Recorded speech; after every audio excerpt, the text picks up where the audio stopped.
Welcome back, you beautiful people, to the Real Collective Podcast, remote on location here up at Chateau Kayama, at the cottage here. It's not really called that, although I wish it was.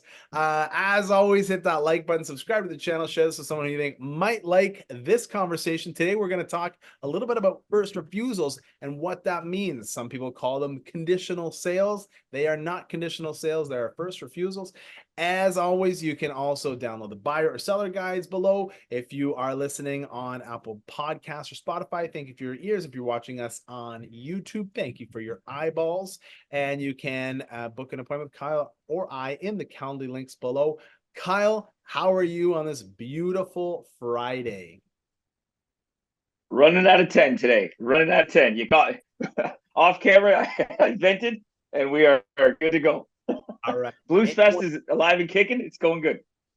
You know what? It's this is the behind the scenes stuff that not everybody gets a chance to see, right? They see the Facebook posts and the Instagram posts and all that good stuff, and what they don't see is the scramble that's happening behind the scenes on our ends to make sure that everything works out for our clients, right? So but we're not you don't want to sit there and say like, oh, every deal is a scramble. But it's amazing what can happen that's out of your control and how you have to try to fix it. And lots of times sometimes it's through no fault. It's nobody's fault. Yeah. It's just things happen, and we got to fix it. And you have a time frame. And if you don't hit that time frame, dominoes start to fall negatively.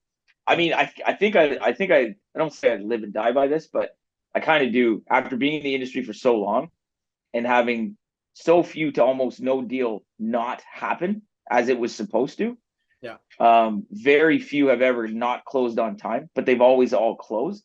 It's one of those things where it's like, if we work together, everybody wants this to happen. Let's just take a deep breath, get it right. And okay, if we miss our mark by a little bit, yep, that sucks. No one's going to die. Everything's going to finish. Everything's going to close. Everybody's going to be good. Right? We just got to all be cool. But anyway.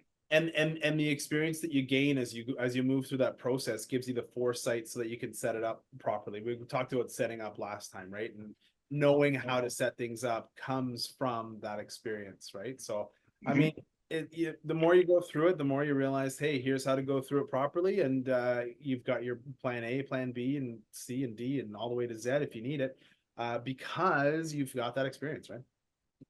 And it's an interesting thing too, because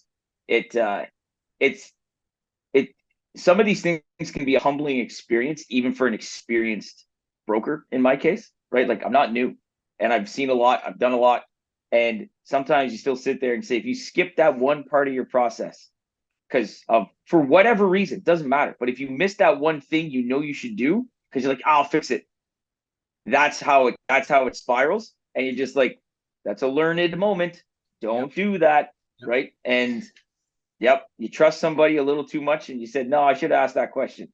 I should have done this. I felt that, and I was like, it'll be fine. It wasn't fine. And now you fix it. It's going to be fine. But at the time, you're like, could have avoided all this. Yeah. So you learn. You still learn. It's still humbling, for sure. You learn, and sometimes you have to relearn, right? But you do that, and it is what it is.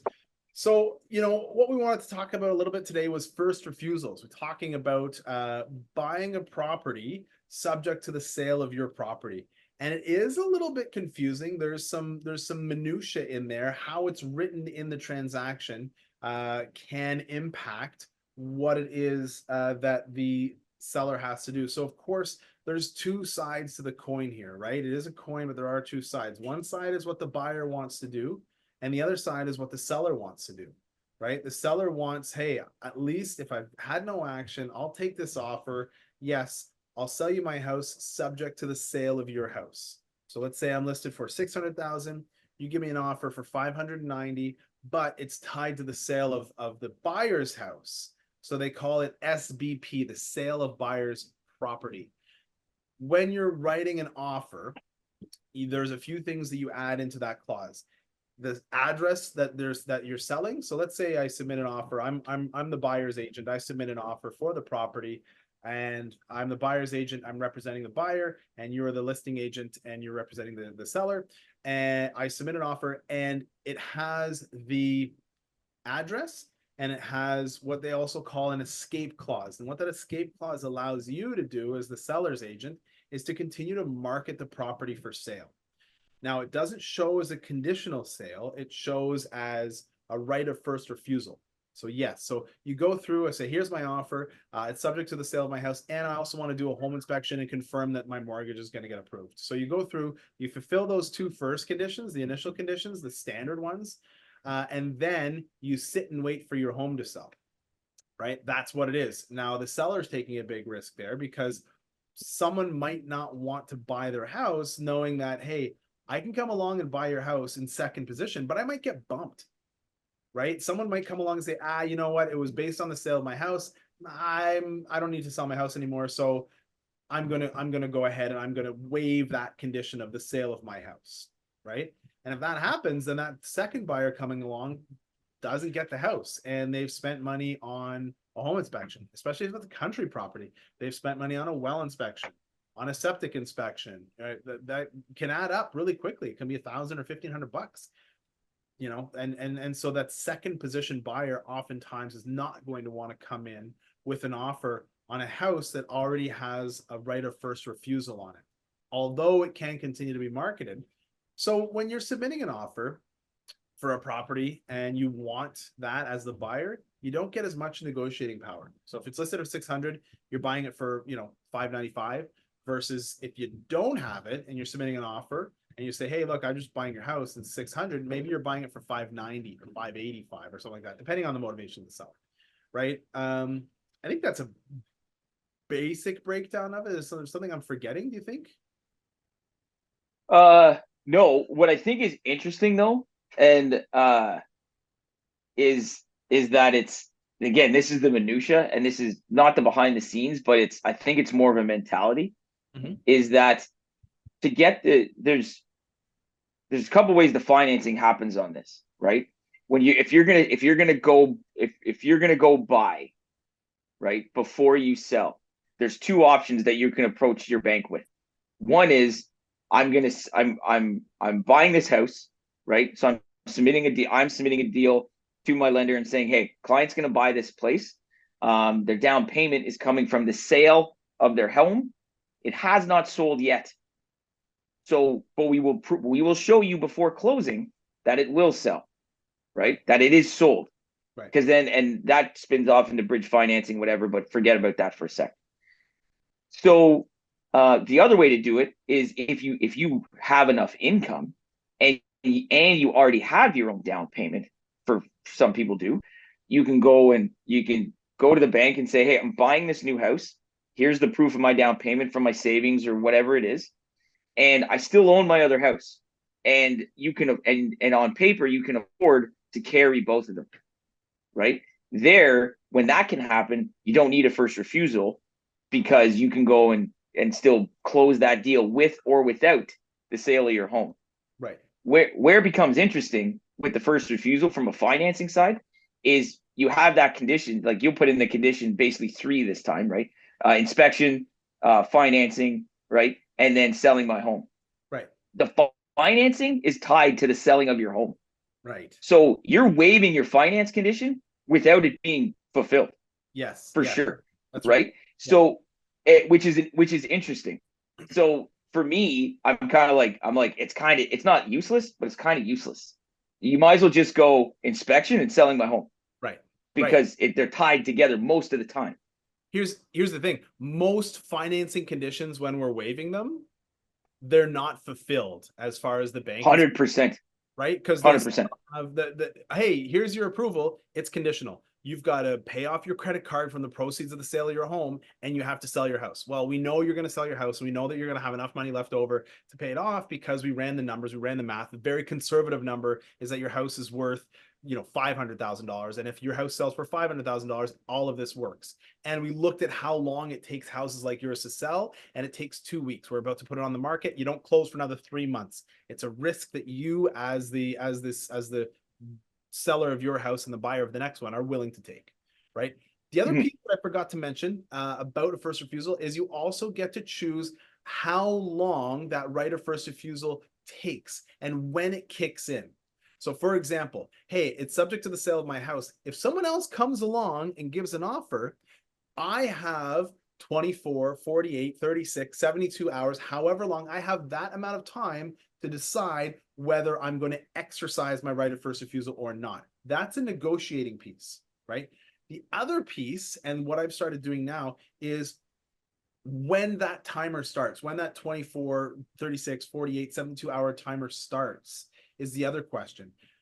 It should start when the second offer becomes unconditional. But some people, because we've been in a different market, we haven't had to do a lot of first refusals. Some people mistakenly start the clock when the second offer is conditional.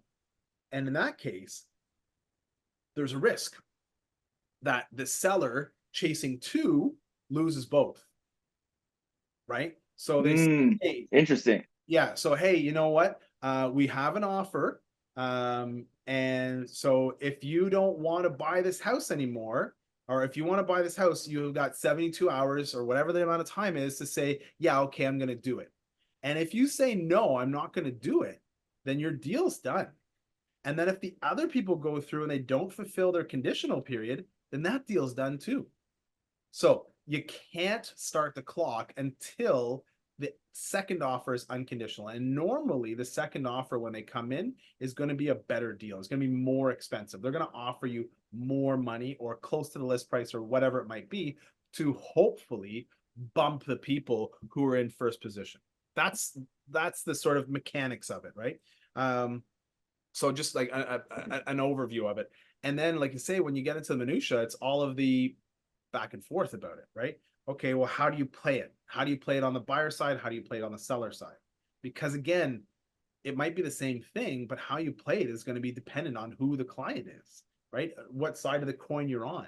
On the buyer side, I want to bump that other buyer if I'm coming in second position. If I'm the first person, I don't want to get bumped, right? So I want as long a period of time. I want to get my house priced properly, right? I want to get it sold quick and on to the next. On the seller side, if I've had no action for a long time and someone says, hey, I'll give you this, but it's subject to the sale of my home, and I've been on the market for 2-3 months, and that's all I've got going, yeah, I'll take it. But if I'm the seller and I just put the property on the market a week ago and the offer comes in and it's subject to the sale of a home, like, I don't know if I'm doing that yet, right? Maybe down the road, but not yet. So all of it is sort of advising and determining, okay, here's what we want to do. If they want your house, if you just came on the market, let's say 2 weeks ago, and they come in and they give you an offer with a first refusal, hey, if it's not like really close to what the list price is, and that we can always look up what the house is. And if that house, the backup property, the property that the buyer is going to sell isn't listed like pristine, and we can tell you what it's worth, right? Typically before it sells, give or take. If it's not listed at market value, then it's like, no, that's too risky, right? So it's fun, man. Yeah, I think that, and this comes back. We were talking about it last week too with the preparation. This is a huge part of understanding, of trying to understand how this stuff works, because it is leverage, right? Like you coming in saying, I want to buy your house, but I got to sell mine, and then they say okay, and then all of a sudden you get a phone call that's like, hey, your 48-hour clock just kicked in, right? You got 48 hours to tell me if you're buying this house, or we're bumping you out because we got this offer over here, Yeah. right? You want, as the buyer, want to have all your options lined up to know what it looks like. Because if you get into that position and you haven't sold your other house, what's the fallback plan? Right. Like sometimes there might not be any, but typically there is. So what's the fallback plan at that point, right? Like I had these clients literally right now, and that was their thing. They've been they've been looking for almost a year. Finally got into something that they could agree that worked, and they put in a first refusal, and the sellers took it, which is cool. But they had to get their house listed, so it wasn't even listed yet, and they managed to get it to work, so that's great.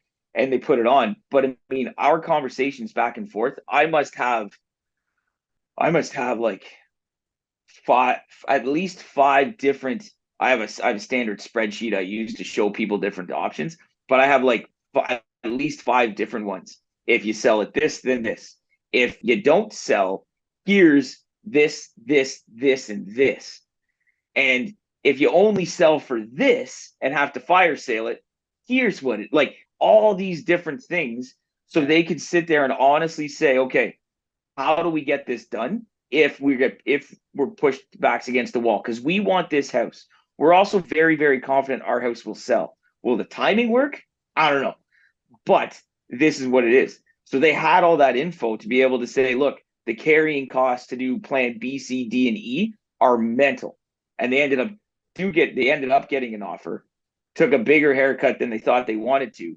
But when you compare that loss to what they would have had to pay to hopefully ride it out, they were just like, doesn't make sense. But I'd like to think that data helped them make that decision and take the deal that was given to them. Yeah. Right? They rolled the dice, got the risk a little bit, and then said, okay, this is where we're at. We want that house more than we're worried about the 20 grand or whatever it is. Let's rock and roll. We're done. And that's what we're doing.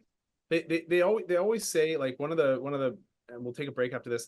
But one of the sort of things that I was taught really early on in real estate is do the hard thing first. So if you're in a buyer's market, sell your house first. If you're in a seller's market, buy your house first. The problem is there's a risk associated with that, right? There's a risk associated with both.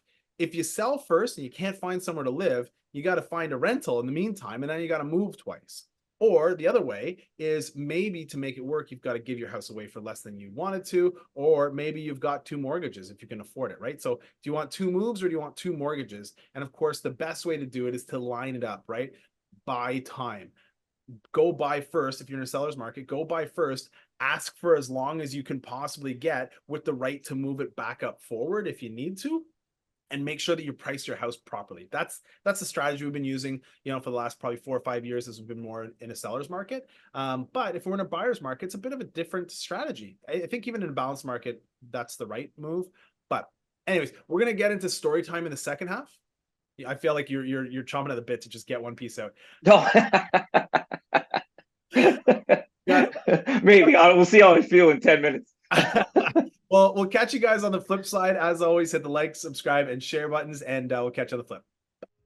This episode of the Real Collective Podcast is brought to you by Real Collective Marketing, the marketing agency that specializes in the unique needs and budgets of small to medium-sized businesses.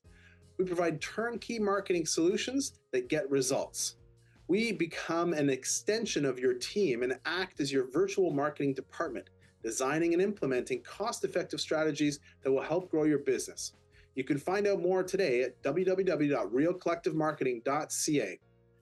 Now, here's your hosts, Sean and Kyle. Welcome back, you beautiful people, to the second half of the Real Collective Podcast, where I just cut off Kyle at the end of the first half, and he had a thought to jump out. So we'll just jump right back into Kyle's brain, and then we'll get into story time. So do it.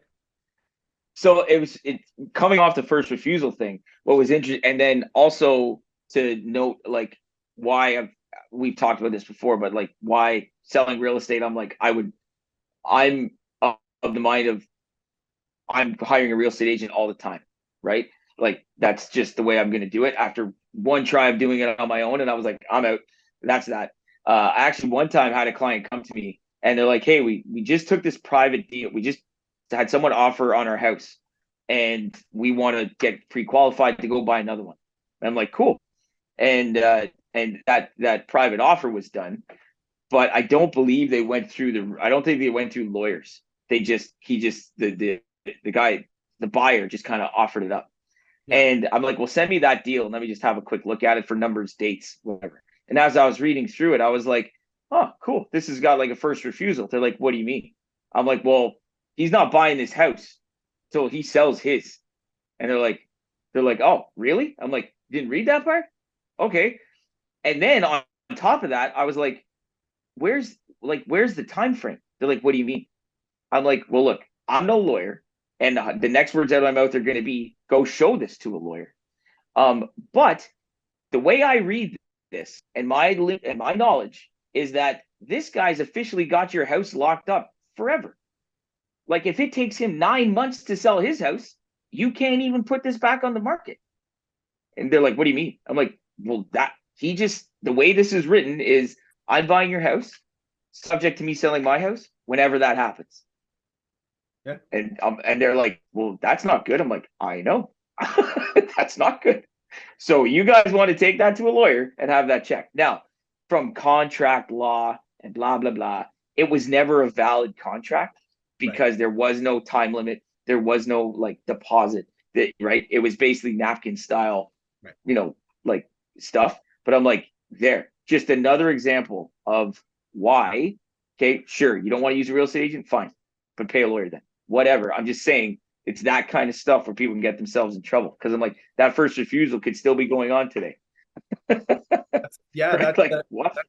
that's the harm of a private deal. I came across a private deal recently and I looked at it. I'm like, whew, this is not a good deal at all for, for one party, right? When you ever do a private deal, it always seems like there's one party who knows more about what they're doing, and the other party is just like, okay, I am I'm the guy who's getting sort of left in the dust.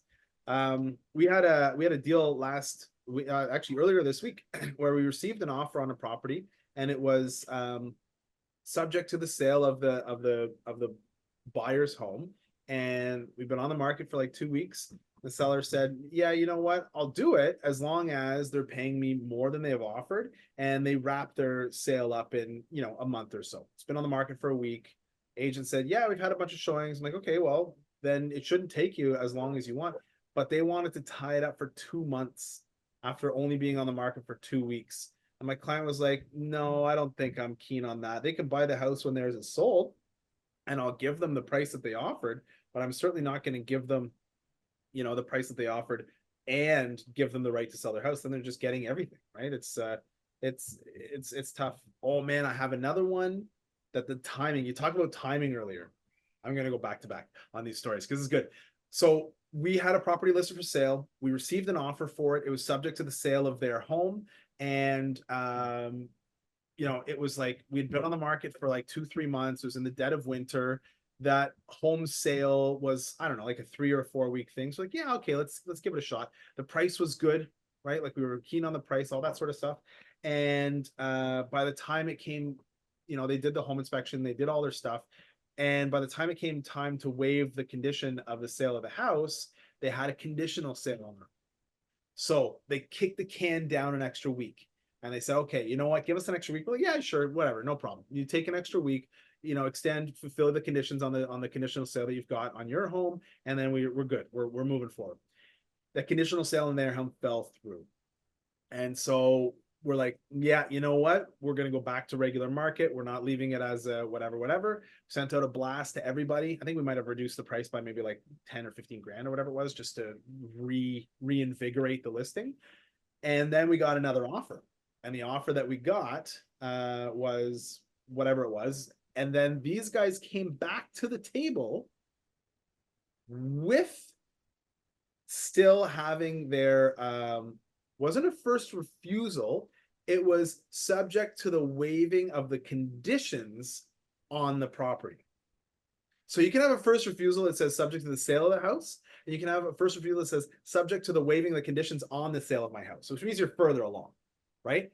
And so they said, okay, you know what we'll do? We're going to take the first offer because it's a higher price point. Now, I think that first offer was conditional, but it didn't have the condition of the sale of the home. And when the second offer was able to remove the condition of the sale of their home, they had a condition on the sale of their home that I will only sell this to you if I can buy this other property. And so right, yeah, so it gets weirder. Nice. So they said, hey, you know what? We're good. The buyers of our house are good. They're firm, except for the condition that's in the benefit of us that we need to be able to get this other house. And when they were able to submit their offer firm, the other party had the property tied up for like 20 grand less than these guys were willing to pay. And you know what happened? They came back after their inspection, the first people on the property we were selling, and they said, hey, we'll take the deal, but you have to take $24,000 off the price, which would have made them a lower price than these guys that we had as the backup offer, who were like, we were trying to buy this house, we were trying to buy it for whatever. And we said, no, you can buy the house for the price that you've got it for, or you can walk away. And so there was all of these dominoes that needed to fall. And the first people said, you know what, fine, then we'll take it. We're not happy about it, but we'll take it. And it bumped these other people. So the reverse domino was that they didn't sell their house, and the people who were buying their house didn't buy their house. And the people who, you know, it had this like negative domino effect the other direction. So it got really weird. And there was stuff during that. The first refusal stuff that we saw in that deal was nuts. There was someone who said, you have to give notice now that you've accepted our conditional offer. And I'm like, no, we don't. We have to give notice when we receive an offer that's acceptable to the seller. Your offer is not acceptable to the seller until you remove your conditions. Right? And so, and the broker record was involved, and we were right, which is great. You know, and another person said, oh, I've been doing this for 30 years and this is how you're supposed to do it. It's like, well, then you're doing it wrong, because this isn't how you're supposed to do it. Anyways, it was a real real exercise in, you know, figuring all of that out, and that first refusal stuff. It was big. It was a big one. A lot of moving pieces.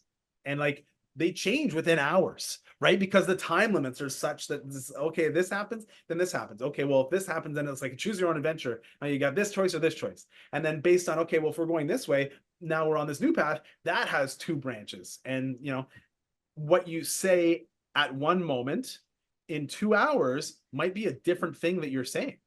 And someone's going to say, oh, well, you misinformed me, or you, no. Based on the particular scenario that we were at, that was the thing. So it was heavy, man. And it's quick, right? Like, it's like time is of the essence. That's clause number 20, the printed clause in the APS. And you have to have like, and that's again the financing side. Like, you don't want to call me on Friday and be like, I made an offer and my conditions are Tuesday and I still haven't listed my house yet. What can I do? Nothing. Because it's just going to be a situation of, man, like, hope apparently is now the only answer, right? Like, your numbers will work if this happens, but what if you don't sell? Right. And what if they won't accept your first refusal? Right? How big of a risk do you want to take? What are the resources do you have? I mean, the clients I was telling you about, where they're like, you know, they had the first refusal and then they took the big drop, and we did all these different plans. Yeah. Those different plans were like, if you sell, if you fire sale, if you bring in your parents as co-signers, if you can act, if one of the things we even worked on was like, what if you can make your offer, close on the right time, but there was a thing like we couldn't use this one of the client's income until like October for a thing. So I'm like, go in as a renter, they can still sell, rent it, and then we'll refi out later so you can get in there and move. Like, then here we're gonna do a blanket mortgage, will cost 10 grand a month because it was just a big number. And they're just like, what? I'm like, dude, I'm trying to give you, as I know it's almost confusing, but you're going to keep coming back saying, but what if we do this? What if we do this? I've told you everything you can do. Yeah. You pick the number that you're okay with. Yeah. And that's our backup if this one doesn't work. Yeah. Right. And if you're not cool with any of it, then you either walk away or you just full pin roll the dice. And we draw a line in the sand that says at August 1st, if you don't have a sale, this is your answer. And you can't say I didn't tell you. Yeah. Because there it is. And like, it's just, it can be wild. It can be wild. Yeah. And you know what? Being able to provide all of those different options, like we said off the top, is a result of the fact that we've got the experience and we've been through all of these things. We've seen, hey, this worked in this scenario, maybe it'll work for you. This worked in this scenario, maybe it'll work for you. Maybe it will, maybe it won't, but at least you've got the opportunity to make that decision, as opposed to somebody, well, I don't know, right? Like, that's not what you need out of your professional, and that's, I don't think we're going to find from either of us. So on that note, you're more than welcome to book an appointment with Kyle or I in the Calendly link. And give us your wild story and let's see what happens. Yeah. You know what? Hit us up with the challenge. I don't know about you, man, but I like a challenge, right? Hit me up with the challenge. I mean, I'm happy to have the good deals, the easy ones, the ones that just like, oh, it's an easy flow, okay, whatever. But give me the challenging one. Give me the, hey, what about this, that, or the other? I've got this scenario, and it's going to be really hard to do. Hit us up, man. We always like solving problems. It's one of the fun parts of our jobs. Go. No, I was just gonna say, I'm like, and the thing is that what you may think is simple, right? It's not, unfortunately. Right? The rules are written in such a way that your simple can get spun sideways uber quick. Yep. And being able to pivot is so important, right? Yep. I try to make it look as simple as you wanted it to be, right to the end, right? Because you don't need to know what I have to know. But in knowing that, it's just like, whew, these can go this, the way to the end is this. It's not always that. But you know what? Like you said when we were off camera, no matter what, you're gonna get there, right? And that's the important part. So we are gonna get there. Like, subscribe, share this with someone who you think might be interested in this kind of conversation. Hope you enjoyed story time. You can book an appointment with Kyle or I in the Calendar links below. You can also download the buyer or seller guides below. You can also, thank you for listening on Apple Podcasts, Spotify, or watching on YouTube. And until next time, keep it real. Collective.